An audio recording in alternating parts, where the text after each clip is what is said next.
exactly the same way. Doc Rivers.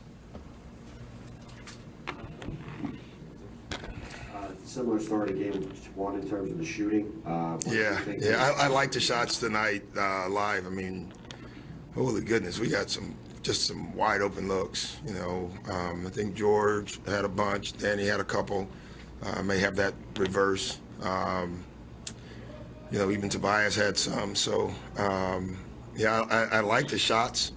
Ferk had one, came out of a timeout twice, got Ferk, he made one, missed one. But 8 for 30, with the looks you're getting, it's tough. You just look at the difference they made. They were 14 for 29. We were 8 for 30. You can put the game right there. I like that we're getting them. We got to just keep shooting them. I think we'll make them. But we just got to tell our guys, just keep throwing them up there. Coach, is George's knee bothering him at all? It looks like maybe. Yeah, I don't know. I think, he's not been healthy like 100% for a while. I will give you that much. But, listen, he's a gamer. So he's not 100%. And that's about it.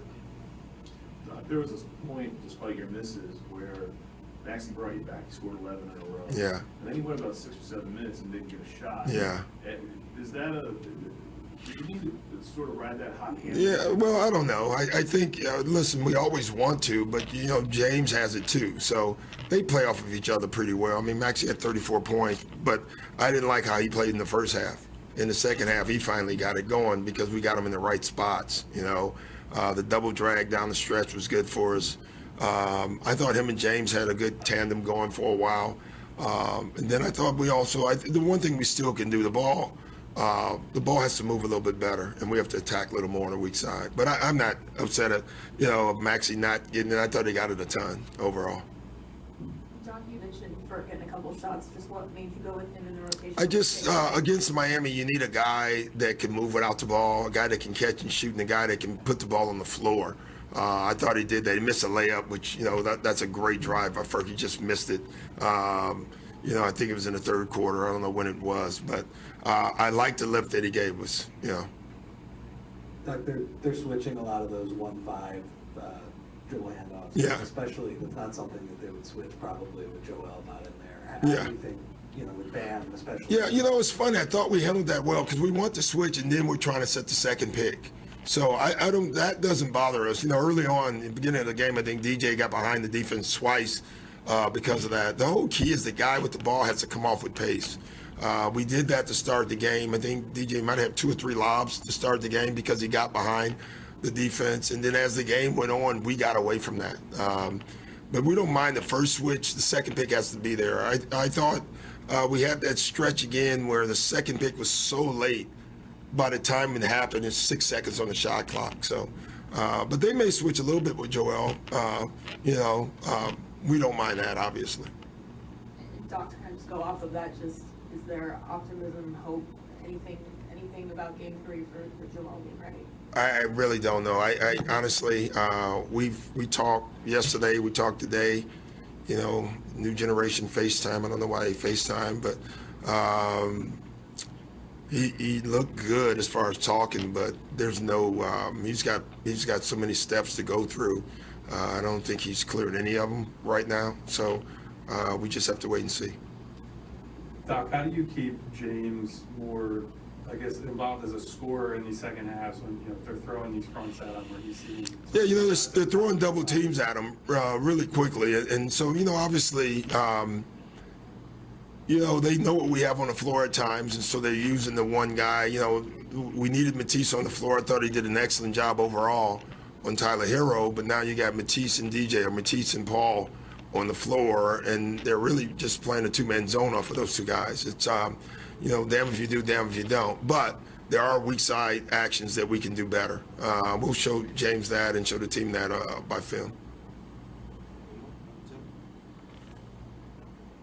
Is it fair to say Matisse has been off really for a while since this in and out started with him not being able to play? Yeah, I think that's fair. I thought today he was good. I thought that was the first time probably in the playoffs, that you felt like, after the first 2 games where he was, going, and then the whole back and forth. I thought today he looked like Matisse again. So moving forward, that's a good sign for us. Just how would you evaluate the center position again, both DJ, Paul, and then going? Yeah, I think they're just fighting, both of them. We got off to a good start today, and then they went on a run. So, listen, they're doing their best. You can't blame DJ. You can't blame Paul. They're doing their best. And as a coach, that's all you can ask from those guys. They're fighting their butts off.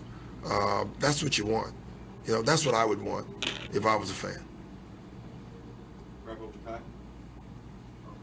Coach, it looked like in the first half, it looked like Tyler Hero got like an open 3, like off a breakdown. Yeah. It seemed like they had a lot tonight. Yes. Yeah, first half, we had just, the defensive mistakes, losing the shooters. I thought we were better in the second, but first half, they were crushing. They really were, and especially on Hero. I think he got 2 of them that I remember, just point-blank looks off just pure mistakes.